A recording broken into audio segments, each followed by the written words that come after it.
네, 오늘 말씀은 영의 새로운 것으로 섬길 것이요, 영의 새로운 것으로 섬길 것이요 라는 제목으로 우리가 하나님의 말씀을 우리 금요 밤에 함께 삼고하겠습니다. 예수님이 오시기 전에는, 그러니까 이제 구약 시대에는 법이 굉장히 엄격했습니다. 하나님의 그 법이. 그래서 어떤 죄를 지으면은 바로 그 죄에 해당하는 그 형벌이 바로 그 죄 지은 사람에게 내려졌습니다. 그래서 그 대가를 치러야만 했습니다. 만일 누군가의 것을 훔쳤다, 그러면 다시는 그런 일을 저지르지 못하게 지금으로 말하면 바로 감옥에 보내버리든지, 심한 경우에는 훔친 것의 경중에 따라 가지고 손을 이렇게 잘라버리기도 했습니다. 손을 자르면 이제 더 이상 훔칠 수가 없단 말이죠. 자, 그럼에도 사람이 그 본성이 원체 악한 것이 많은지라 살다 보니까 별의별 짓에 그 죄를 다 짓는 것이었어요. 그렇다 보니까 이러다가는 모든 인간이 다 그 율법에 다 걸려들어 가게 되는 것이죠. 다 걸려들어서 무사하기가 어려운 것이에요. 손 잘리고, 오늘은 왼쪽 손, 내일은 오른쪽, 또 발 잘리고, 눈이 뽑히고, 만약에 그 율법을 그대로 다 적용을 하면은 사지가 남아나지 않을 정도로 사람들은 그 악한 본성을 거스르지 못하더라라는 것입니다. 몇 년 전에 한 10살 정도 됐나요? 그 손녀 아이가 50대 운전 그 기사에게 그냥 애가 어른에게 닮지도 못할 그 막말을 하는 것 때문에 아주 그냥 신문상에서 큰 이슈가 되었습니다. 애가 아니게 된 거예요. 애가 괴물이 되었어요. 애들이 여러분 티 없이 맑다고 하는데, 여러분 누가 애들이 티가 없이 맑다고 합니까? 누가 그런 말을 하나요? 그렇지 않습니다. 애들도요, 못돼 먹은 애들 정말 많습니다. 아주 많아요.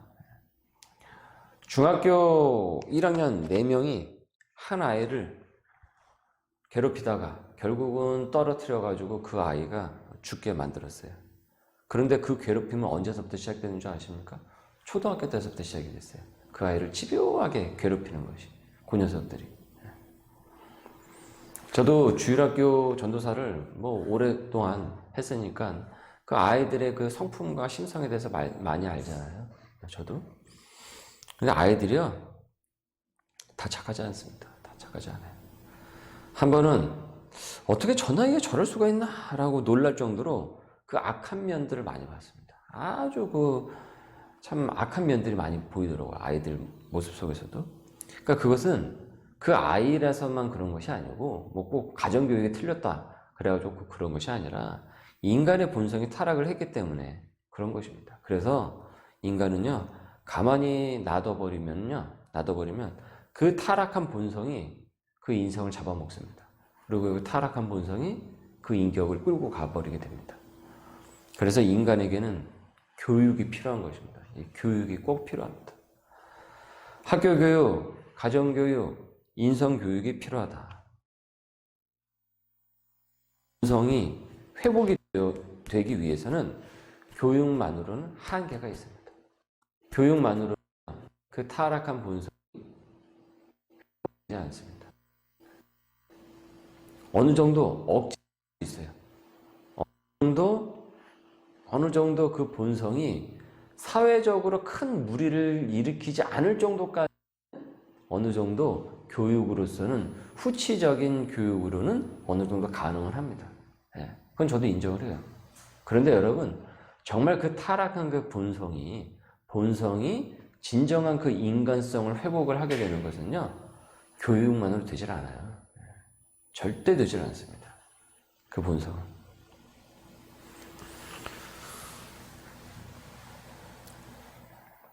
만약에 교육을 잘 받으면은 그 타락한 본성이 회복이 되는가? 교육을 잘 받으면, 그 고품질의 교육을 여러분 학교에서, 학원에서 틈틈이 잘 받으면은 여러분 그 본성이 회복이 됩니까? 아니죠. 만약에 이 말이 그대로 맞다고 한다면 고학력자일수록 더 모범적이어야 된단 말이죠. 더 모범적이어야 됩니다. 그렇죠? 많이 배우면 배울수록. 가방끈이 길면 길수록 그 인격도 깊이가 길어야 된단 말이에요. 근데 그렇지가 않잖아요. 전혀. 지금 우리 사회에서 문제 일으키는 사람들 상당수 중에 고학력자가 부지기수입니다. 범죄자가 굉장해요. 그러니까 그것으로 안 된다는 것입니다. 이런 얘기하는 게 저도 사실은 불편하기는 한데 지금 뭐 오늘도 그 신문에 보니까 역대 대선 중에 이렇게 비호감적인 대선이 없었다라고 나와요. 제 얘기가 아닙니다. 그냥 신문에서 나오는 얘기를 하는 것입니다.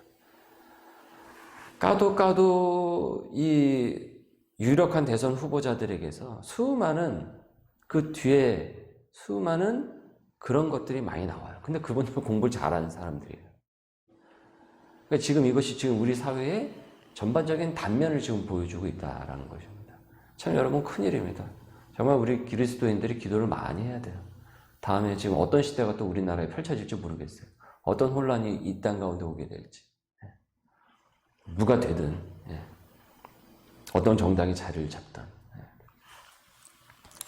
그래서 저는 정치에는 정치에 소망이 있는 것이 아니라 복음에 소망이 있다라고 제가 끊임없이 여러분들에게 이 설교 중에 말씀을 드리지 않습니까? 자, 그러면 오늘 말씀의 본론입니다. 이 타락한 본성은 무엇으로 회복이 되는가? 무엇으로 회복이 되는가? 이 타락한 본성을 회복을 하고자 율법이 있었단 말이죠. 그래서 법을 지키면 괜찮고 법을 어기면 바로 형벌이 가해지게 되는 거예요. 그런데 그 타락한 본성이 이 법을 계속 어기게 되는 것입니다. 그 타락한 본성이 그 법을 어기죠. 그 법을 잘 지키지를 못하고 그 법을 어느 순간 지키려고 하다가 보면 어떤 거는 어기는 일들이 계속 벌어지게 되잖아요. 그러니까 누구도 거기로부터 자유롭지 못한 거예요. 훔치는 걸 범죄하지 않은 사람은 어떤 음란한 죄를 저질러요. 음란한 죄를 저지르지 않은 사람은 훔치는 걸 죄를 저질러요. 두 가지를 다 저지르는 사람이 있고 이거를 안 한 사람은 또 다른 죄를 저지르는 일들이 있고 뭐 이런 여러 가지 일들이 일어나지 않습니까? 크고 작고.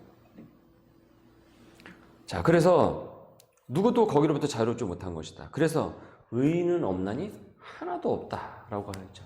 의인은 없나니 하나도 없습니다. 하나님께서 이 땅에서 의인을 찾으려고 했지만 한 명도 찾을 수가 없었더라. 그래서 율법으로 모든 인간을 다 처리했다가는 다 모두가 어떻게 되는 것입니까? 지옥행입니다. 모두가 다 구원을 받지 못합니다. 하나님의 법에 다 걸려듭니다. 왜냐하면 그 타락한 본성이 하나님의 그 거룩한 법을 지키지를 못해요. 거기까지 나아가지 못해요. 여러분, 하나님의 법은요, 우리가 일반적인 사회적인 그 규범의 그 법보다 훨씬 더 위에 있는 최상위 위의 법입니다. 우리는 그 법을 온전하게 지키는 의인이라면 결국은 구원에 다다르게 되는 것입니다. 근데 문제는 그 율법에 모두가 다 다다르지 못하는 거예요.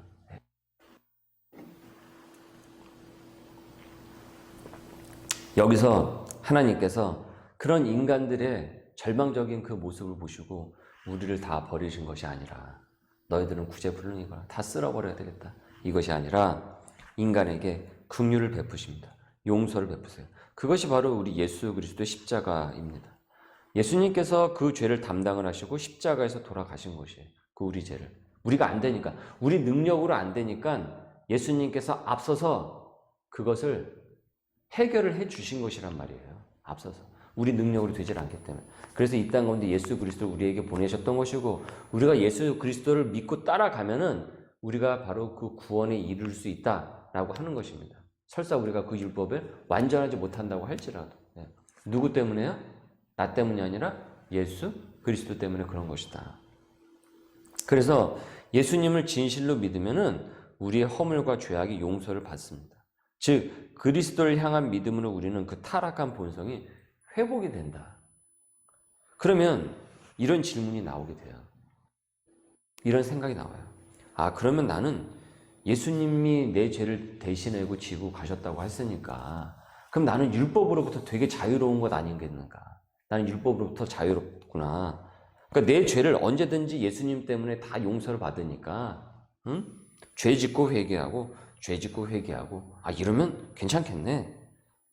그러니까 이렇게 되면은 죄 짓는 것에 대해서 어떻게 되는 겁니까? 무감각해지는 것이고, 예수님을 이용을 해가지고, 예수님을 구실로 내가 그 죄를 즐기는 것을 은연중에 즐기게 된다라는 것입니다. 그래서 세상 사람들이 교회를 바라볼 때 이런 시선이 많이 있잖아요. 너희들은 죄 짓고 회개하고 죄 짓고 회개하고 되게 편하다.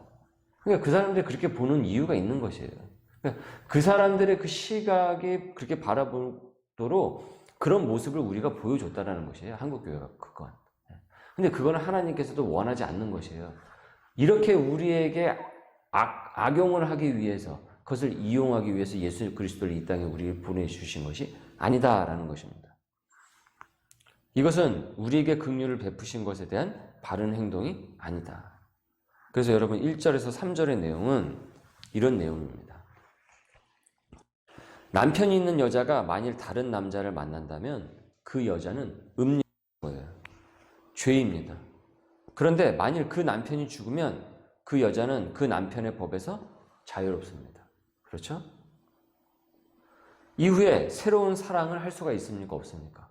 새로운 사랑을 할 수가 있어요. 그러니까 그건 죄가 아니에요. 음녀가 아니에요. 떳떳한 사랑입니다. 그러면서 말씀을 하는 겁니다. 4절입니다. 읽습니다. 시작. 그러므로 내 형제들아 너희도 그리스도의 몸으로 말미암아 율법에 대하여 죽임을 당하였으니 이는 다르니 곧 죽은 자 가운데서 살아나신 이에게 가서 우리가 하나님을 위하여 열매를 맺게 하려 함이라. 그 전에 율법에 대해서는 끝나버렸다라는 겁니다. 그러니까 율법이 우리를 지배하는 것이 아니에요. 율법이 더 이상 우리를 지배하는 것이 아니에요. 그럼 무엇이 우리를 지배하는가? 다르니 곧 죽은 자 가운데서 살아나신 이. 다르니 곧 죽은 자 가운데서 살아나신 이. 바로 그분이 우리를 끄집어내 주시는 거예요. 그러면 이분이 누굽니까? 바로 예수님이신 거죠. 십자가에서 죽으셨다가 다시 부활을 하셨으니까. 그러니까 바로 그 예수님의 지배를 받는다라는 겁니다. 그래서 우리가 용서를 입고 긍휼을 입은 거예요. 그분을 믿으면. 그러니까 그것은 죄 짓고 용서받고 죄 짓고 용서받고 이런 식으로 그 받은 은혜를 이용하도록 하기 위한 것이 아닌 거예요. 이거는 뭐냐면 무엇을 위한 것이 아니냐면 하나님을 위하여, 그리고 하나님께서 우리를 위해서 우리를 긍휼히 여겨봐 주셨기 때문에, 그래서 그 열매를 맺게 하기 위한 하나님의 거룩한 뜻이라는 것이에요. 그러니까 여기에 하나님의 온전한 뜻이 있는 것입니다. 그러니까 이것을 악용을 해가지고 이것을 얄팍한 이 술수로 악한 본성으로 이용을 하려고 하면은 어떻게 되는 것입니까? 그거는 하나님의 뜻을 모욕을 해버리는 거죠. 하나님의 뜻을 저버리는 것이죠. 하지만 율법이 지배하는 육신에 있을 때는, 자 5절 말씀을 보세요. 다시. 우리가 육신에 있을 때는 율법으로 말미암는 죄의 정욕이 우리 지체 중에 역사에 우리로 사망을 위하여 열매를 맺게 하였다 이런 거예요. 그러니까 율법을 계속 하려는데 율법을 못 지키니까 결국은 나오는 그 결과가 사망의 열망이었다. 죽음의 열망이었다는 겁니다. 오늘은 팔 자르고, 오늘은 내일은 다리 자르고, 눈이 또 범죄했지, 음란 죄가 범죄했지, 그럼 눈을 뽑아야 된다. 그 법에 다 걸리면 사지가 멀쩡하지 않습니다. 그러니까 죽는 건 아닙니까? 사망 아닙니까? 맨날 그 법을 어기고 눈치 보면서 지키니 정말 마음에서 우러나와서 지키지는 못하고 또 그 법을 억지로 사실은 지키게 되는 거예요. 억지로.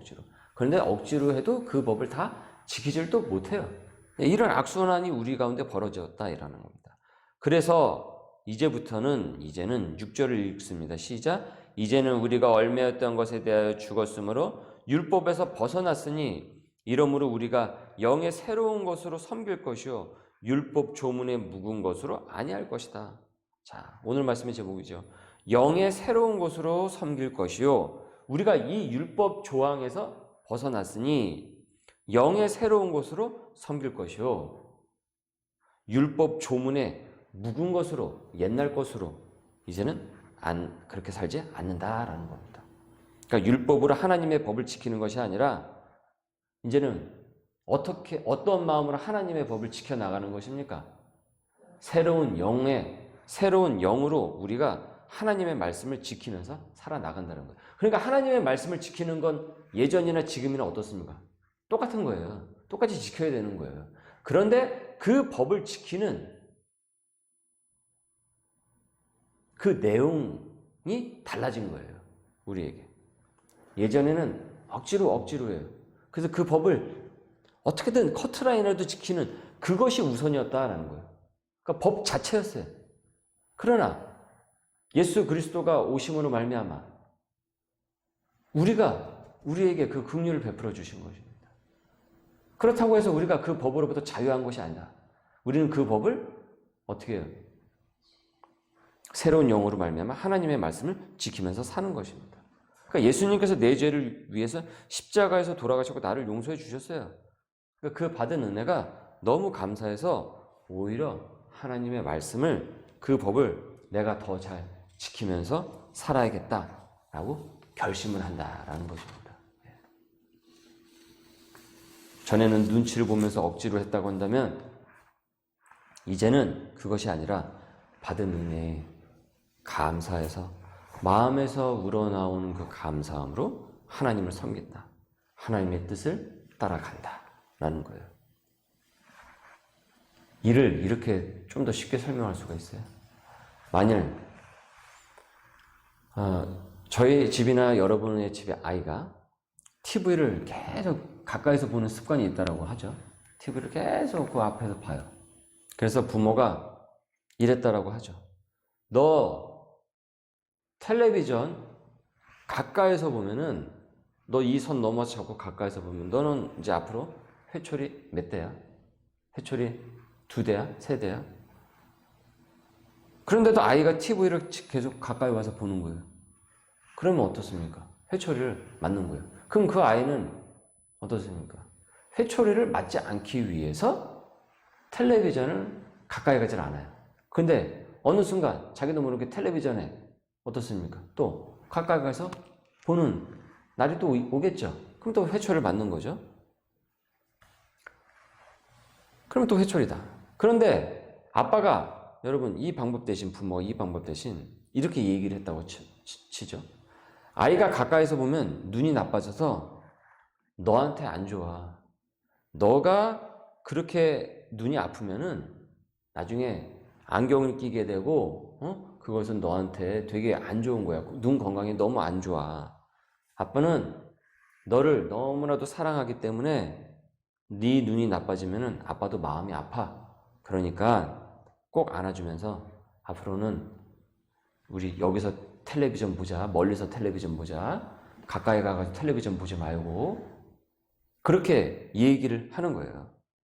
그러면 그 아이는 회초리 때문에 그게 무서워서 TV를 멀리 보는 것이 아니라 어떻습니까?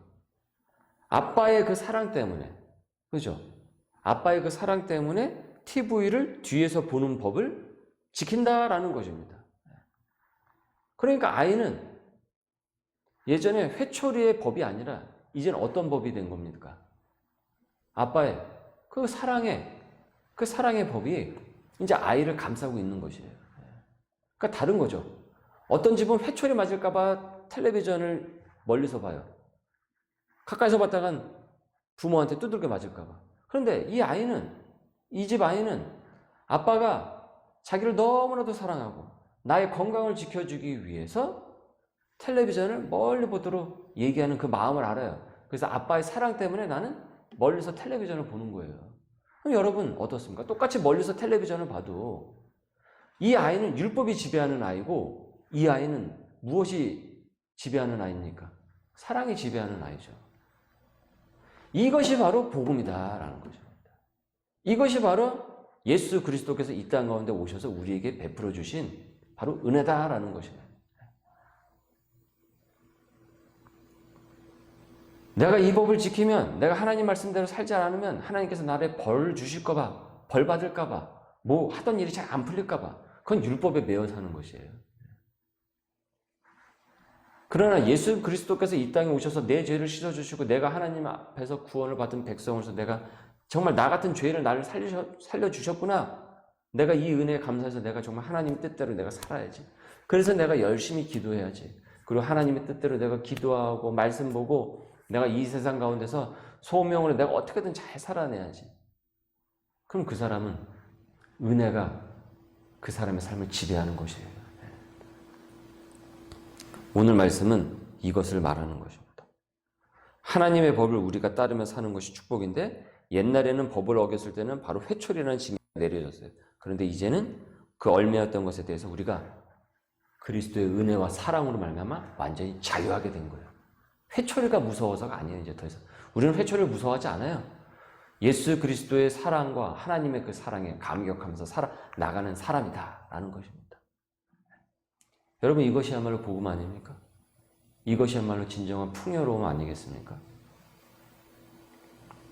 그래서 마치 남편이 죽으면은 이제 그 여자는 이제는 그 남편의 법으로 자유한 것과 마찬가지다라고 이 로마서 말씀이 기록을 하고 있는 것입니다. 그래서 이제부터는 죽은 자 가운데서 살아내신 예수 그리스도의 그 십자가의 은혜로 말미암아 우리가 그 감격으로 나를 용서해 주시고 은혜를 베푸신 그 감격으로 말미암아서 억지로 하나님의 뜻을 지키는 것이 아니라 하나님의 법을 지키는 것이 아니라 억지로 예배를 드리는 것이 아니라 그 사랑에 감동해서 하나님의 법을 말씀을 지키면서 산다라는 것입니다. 여러분 그것이 바로 4절에 하나님을 위하여 열매를 맺게 된다라는 것이에요. 하나님을 위하여 하나님께 영광 올리면서 그 열매를 맺게 된다라는 거예요. 근데 여러분 그 열매를 맺게 되면은 결국은 누가 그 열매의 복을 누리게 되는 것입니까? 그게 온전히 하나님의 영광에서만 갇혀 있는 것입니까? 아니죠. 우리도 그 영광을 입는 거예요. 그 열매의 영광을 입는 것이란 말이에요. 여러분 신앙은 억지로 하는 것이 아닙니다. 억지로 하는 것이 아닙니다. 마지못해서 하는 것이 아닙니다. 누구 눈치 보면서 하는 것이 아닙니다. 뭐 교회 어떤 관계 때문에 신앙생활 하는 것 아닙니다. 친구가 있어서 신앙생활 하는 거 아니고 누가 막 이렇게 끌어주고 막 뭔가 잘해줘가지고 그래서 신앙생활 하는 것도 아닙니다.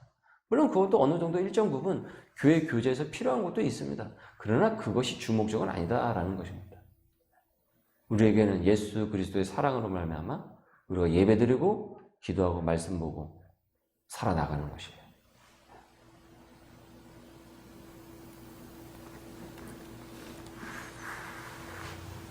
그러니까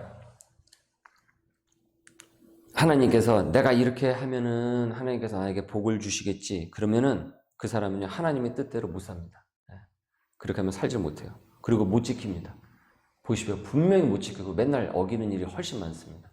율법에 매여 살기 때문에. 그리고 되게 힘들어집니다. 신앙생활이 힘들어져요. 그러나 마음에서 우러나오는 그리스도의 사랑과 은혜에 따라서 사는 사람은 그것을 더 잘 지킬 수 있게 됩니다. 하나님의 뜻에 따라서.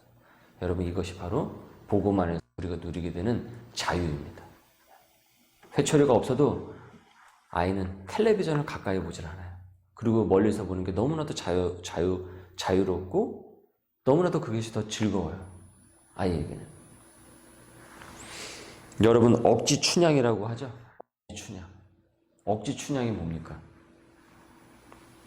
춘향이에게 변사또는 억지예요. 그렇죠. 근데 춘향이에게 이몽룡은 무엇입니까? 사랑입니다. 은혜입니다. 춘향이에게. 억지 춘향이 되지 마십시오. 억지 춘향으로 신앙생활 하지 마십시오. 하나님의 사랑에 감격을 하고 나 같은 죄인을 불러서 하나님의 자녀를 삼아주시고 또 마음이 어렵고 상황이 복잡할 때 나의 작은 기도에 응답해 주신 것에 대한 감격이 있는 거예요. 그러면 하나님의 뜻대로 살고 싶어지고요. 그렇게 뜻대로 살면 반드시 하나님께서 큰 복으로 우리에게 더욱더 열매를 맺게 해주십니다. 여러분 그게 바로 은혜입니다. 그래서 신앙은 억지가 아니라 은혜로 하는 것이다. 여러분 하나님의 이 은혜를 아주 감격스럽게 느끼시고 또 그 감격으로 하나님의 뜻대로 살 수 있는 우리 하나님의 백성들 될 수 있기를, 우리 소명의 교회 우리 식구들 될 수 있기를, 또 이 시간 그 초소에서 예배를 드리시는 또 우리 성도님들 될 수 있기를 주님의 이름으로 소원합니다. 오늘 우리 말씀에 잇대어서 우리 함께 같이 기도하도록 하겠습니다.